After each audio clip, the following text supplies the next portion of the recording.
Dans une déclaration, l'Alliance nationale pour le changement, ANC, s'insurge contre la nomination de Faure Gnassingbé comme médiateur de l'UA dans le conflit RDC et Rwanda M23, dénonçant une décision indécente qui légitime un régime répressif et ignore les aspirations démocratiques du peuple togolais.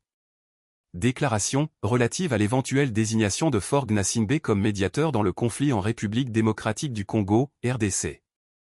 L'Alliance nationale pour le changement, ANC, a appris avec stupéfaction, par voie de presse, notamment à travers un reportage de Radio France Internationale, RFI, en date du 6 avril 2025, que l'Union africaine, UA, envisagerait de confier au président de la République togolaise, Faure Gnassingbé, une mission de médiation dans le conflit opposant la République démocratique du Congo, RDC, au mouvement armé M23, soutenu par le Rwanda.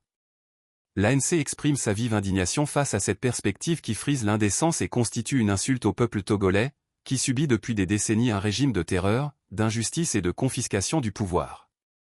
Il est inconcevable qu'une organisation continentale censée promouvoir la démocratie, la paix et la bonne gouvernance, puisse envisager de faire appel à Faure Gnassingbé, héritier d'un régime dynastique installé par la force et maintenu au pouvoir par la répression pour jouer un rôle de médiateur dans un conflit aussi grave.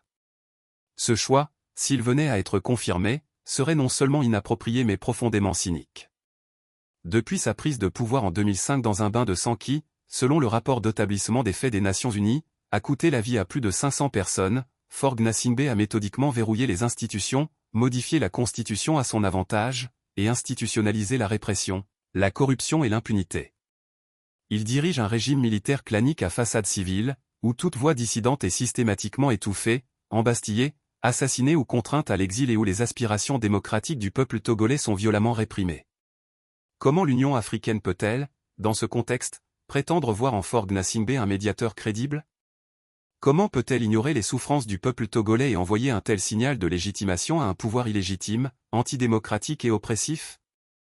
L'ANC dénonce avec la plus grande fermeté cette attitude complaisante de l'UA, qui s'apparente à un encouragement à la perpétuation du régime autoritaire de Faure Gnassingbé, et à une trahison des valeurs fondamentales censées guider l'action de l'Union africaine. L'ANC appelle les forces démocratiques africaines et internationales à s'élever contre cette tentative de réhabilitation d'un autocrate notoire, et à exiger que l'Union africaine soit fidèle à ses principes en soutenant les peuples, et non les dictateurs. Fait à Lomé, le 9 avril 2025. Actualité diplomatie featured Pays politique Togo.